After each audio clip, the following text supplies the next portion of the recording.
Big round of applause for John as he comes up. Come on up, John.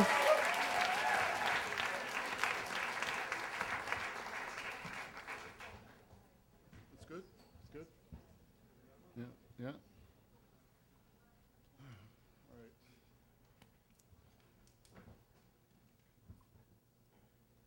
I'm going to have to speak very quickly. This is obnoxious to say, but I was an absolutely adorable child. I had yellow hair that was too long for a boy, but too pretty to be cut. And I was happy, happy, happy until when I was 5 and my mother went into the hospital to have surgery on her ear.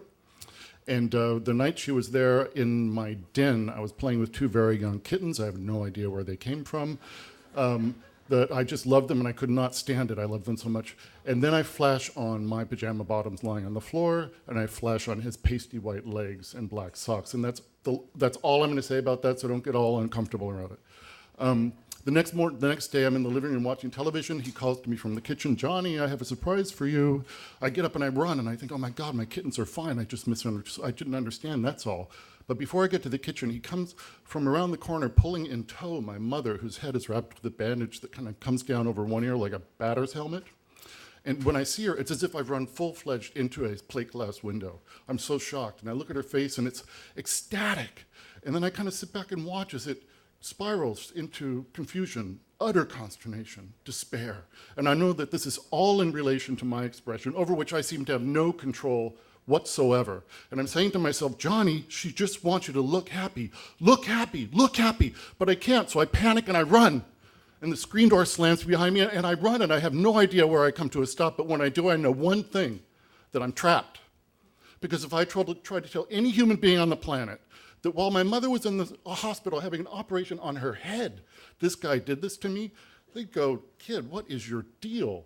I mean, this was 1970. Nobody knew this stuff. Certainly nobody talked about it, you know? And then if I said, "Wait a second, I had these kittens," my mom would say, "We don't have any cats," you know? All of this was clear right in that moment. And in that moment, something in me just died. And the way I dealt with that was by reaching down, and I took the joy, the spontaneity, the love of that little blonde-haired kid, and I locked it right here, and it stayed there for decades. And in order to do that, you have to learn how to feign intimacy. So, and it's very difficult to have relationships where you convince people that you're being intimate with them, while in fact, most of your energy is going to making sure they don't know the best part of you. And it also makes you feel very much alone. And it also hurts a lot of feelings. So I was alone, and I'm not being hyperbolic. You know, when I quit drinking when I was in my mid-20s, and without the alcohol to dull my senses, intimacy off the table. Up until now, 20 years, I've not been in a relationship, except for one 3-month period right in the middle, and it's only because this guy was so persistent, you know, and he loved me, and I was just like, you have to, I can't, you've got to go. Broke his heart. That was 10 years ago. 3 years ago, I had a heart attack. You know, I want to tell you that it lightens up. This lightens up. It ends well. It's a happy story. Yeah. So I don't remember where I was. Oh, heart attack. So I've had a heart, and I'm out of the operating room, and I'm up in like the cardiac ER, whatever it's called, and the surgeon comes in and slaps onto the window an X-ray, and he says, you know, the light from the sun goes through it, and he says, "This is your right coronary artery. This is where we put the stent. We know what happened. It's your HIV meds. They shot your cholesterol through the roof. We've been seeing it through a lot of long-term survivors. We know how to treat it with medication. You'll be fine. Don't worry." I'm like, great, you know? And I say, "But what's that?" Because I'm looking at the image, and closer to the center is a little dot. The surgeon says, "Well, that's a previous event." I say, "Why is it black?" He says, "Well, you know, strictly speaking, it's dead. It's necrotic tissue." And I kind of think this is funny, so I say, "Doc, are you really telling me that at the center of my heart is a little black dead spot?" And he says, "Well, that's not the way I would say it, but basically, yes," right? And then kind of in the manner of an aside, he says, "You know, there is no way we can know when that happened." Through my brain, I see my mother with her head bandaged, and I think, I know when that happened, you know. But this is, you know, this is a room of smart people. You know, we're all New Yorkers out having like a literary, you know, night, you know. There's not one person in this room who doesn't know that this is a muscle. It's boom, boom, boom, boom, you know. It's not hard, you know, like with a, you know, chocolate, you know.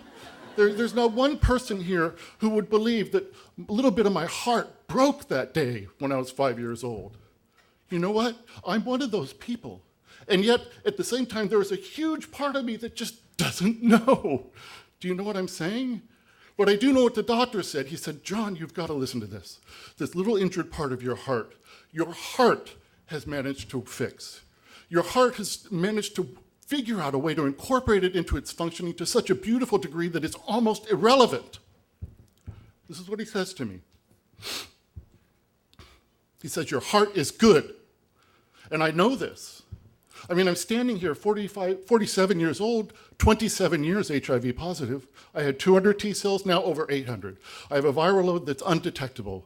I managed to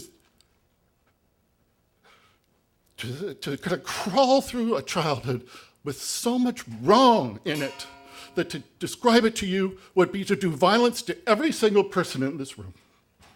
But I made it here. And I'm here with a heart and a body that is, they're probably working better than 2/3 of yours. I know that, you know. I wish my nose would stop running. I don't know. You know, I know that that is the case, right? And because I know that, and because I've been through that, what that guy did to me is almost irrelevant. Because I have managed to incorporate it into who I am. I've appropriated it. It's helped me become who I am. And who I am as a person who can take care of that 5-year-old yellow-haired boy. And I do. And the way I do is by letting him out. And he brings his joy and compassion and love and spontaneity. And maybe more important than anything, he brings his trust that within humanity there is basic goodness. And because I've done that with him, I'm not only a person who is capable of loving you, but of allowing you to love me. That's who I am. And if you're interested, I'm sitting right there.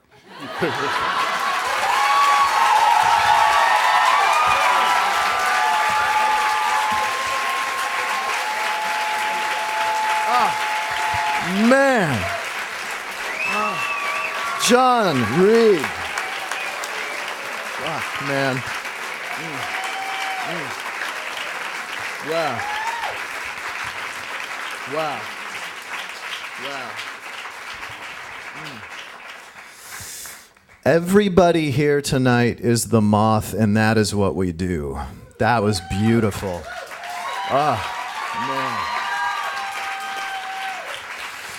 John, I've got this Valentine for you. I think it's the best one of the night. I think it's perfect. I think this is all you need to be armed with tonight. It says, Dear Valentine, fancy meeting you in this .org nonprofit creative ghetto where everyone's spilling their guts. Now be mine and let's get out of here.